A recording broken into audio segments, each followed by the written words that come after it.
Lumpini ngày 29 tháng 12 2024, Nepal, nơi chúng tôi đến đảnh lễ Đức Bồ Tát, nơi Bồ Tát đản sanh và một kỷ nguyên mới trên nền Phật giáo,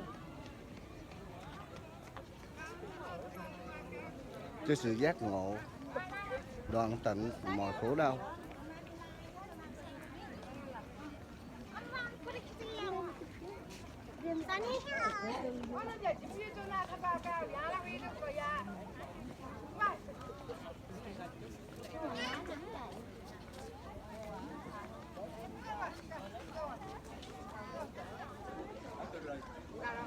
Itipiso Bhagava Arahang Samma Sambuddho Vicca Charana Sambano Sugato Loka Vido Anuttaro Purisa Dhamma Saradisatha Deva Manusanang Buddho Bhagavati Sadhu Sadhu Sadhu Idang no nyati nang honto sukita honto nyata yo.